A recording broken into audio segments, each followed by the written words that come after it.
No. Oh my goodness. Oh my goodness. Yes, I know. Okay. Okay. All right. Okay, little one.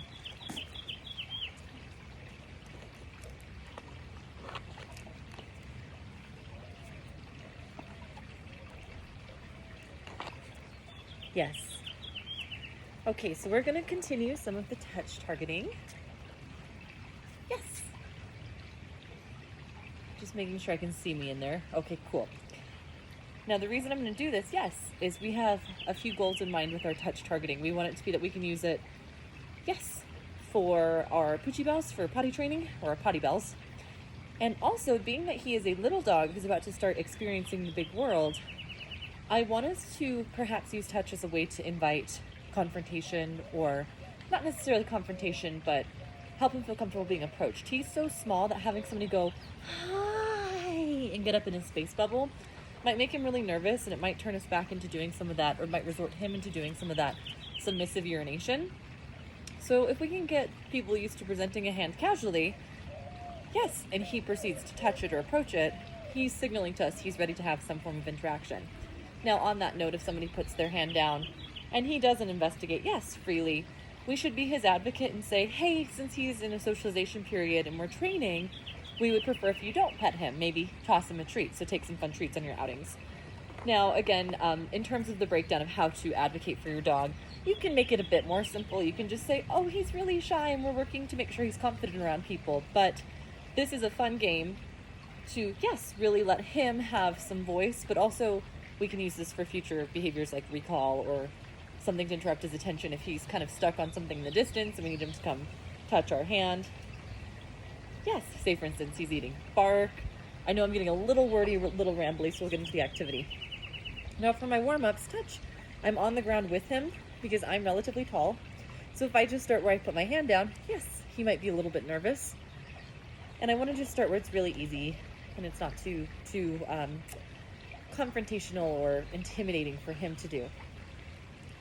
Anytime we get the jumping, I cease to talk. I'm going to turn my head away, try to avert my eyes, because even though we're little, we don't want jumping. So we're going to go ahead and put our word back in. Touch. Yes. Now, even if there's a delay, be sure to only say the word once. Touch. Yes. Good job. That yes marker happens the moment the behavior occurs. Look right there. Now, as a reminder, this is not necessarily how to teach touch targeting. This is just more or less how to start adding some different meaning to it, and again, using it actively in a social setting or training session where this could be, again, kind of a invite to participate in some type of interaction. Touch. Yes. Now, on that note, touch. Yes. People don't have to say the cue touch when doing this with him.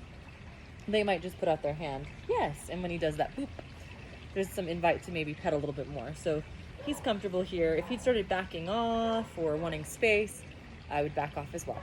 So I'm going to go ahead and stand. And I'm going to travel a little ways away from him. Oh, he's going to come right with me. And we're just going to practice silently putting our hand down. And notice how he squatted and he lowered his head. Me getting low and looking at him caused him to feel a little bit of social pressure where he felt like I was being a little bit intimidating. So I'm going to just leave myself a bit higher. Yes, and I'm not looking right at him. And this doesn't mean that he's petrified of people, but I do understand that I am not somebody he sees all the time yet. And he is probably going, wow, you're really vertical now. You're very upright. And that's a little bit scary for me to have to come and engage with something that is so much bigger than myself. Touch. Yes, good boy. So once we're really comfortable in this stage, yes, some I'll do with words, some I'll do without. We will start kind of getting some distance and almost using that cue to recall to ourselves. Now here he's stuck in a processing loop. He sees the food in my hand. Yes, but it took him a long time to make that decision. If I'd left my hand out and he had been really stuck for maybe more than a minute or so, honestly, being a puppy, that you could shorten that time window, I would silently take my hand away and silently bring it back out. Yes, because sometimes it just takes making that hand novel again to get, yes, that feedback. Oops, I got stuff on my shoelaces there. Okay, so now I'm gonna take something and I'm gonna throw it. Some puppies are good at tracking, others not so much, just because they're they're still very new to learning how to use their senses for things that are further in the distance or background information. They're very in the now, very frontal facing. So I'm gonna take it to his nose. I'm gonna throw it. I'm gonna walk away while he eats. Touch! And I'm gonna let him decide if he wants to come up to me. Yes. So see how just changing my body position a little bit from forward to sideways and not looking, he felt a bit more comfortable. And again, we want this to be fun. So on the next one, I'm probably gonna start where I'm sideways. Touch. Yes. And I really give him the choice to make that decision to come into my squeeze bubble. Go get it. Go get it. Where is it? Look. He's right there. He's right there. Oh, you want the one in my hand. Look, he's right there.